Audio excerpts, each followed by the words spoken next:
The difference between the Parthenon and the World Trade Center, between a French wine glass and a German beer mug, between Bach and John Philip Sousa, between Sophocles and Shakespeare, between a bicycle and a horse, though explicable by historical moment, necessity, and destiny, is before all a difference of imagination.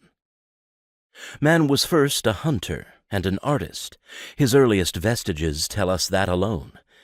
But he must always have dreamed, and recognized, and guessed, and supposed, all skills of the imagination. Language itself is continuously an imaginative act.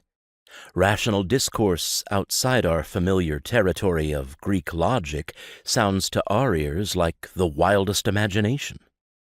The Dogon, a people of West Africa, will tell you that a white fox named Ogo frequently weaves himself a hat of string bean hulls, puts it on his impudent head, and dances in the ochre to insult and infuriate God Almighty, and that there's nothing we can do about it except abide him in faith and patience.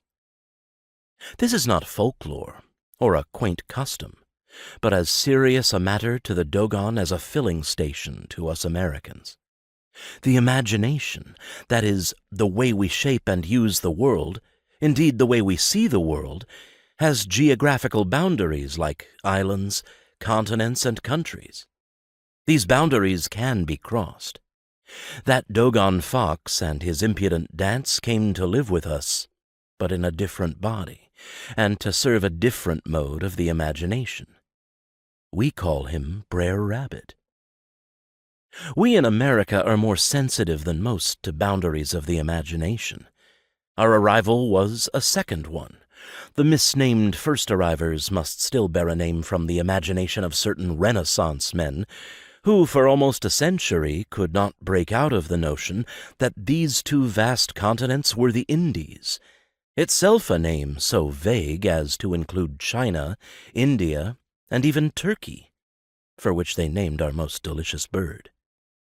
The imagination has a history, as yet unwritten, and it has a geography, as yet only dimly seen.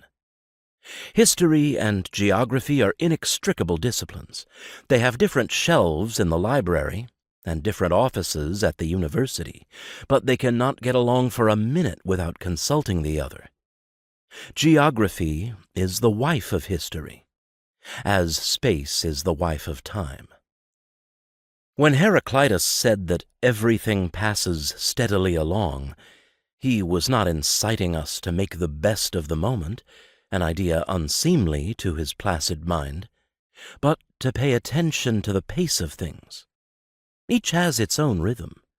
The nap of a dog, the procession of the equinoxes, the dances of Lydia, the majestically slow beat of the drums at Dodona, the swift runners at Olympia.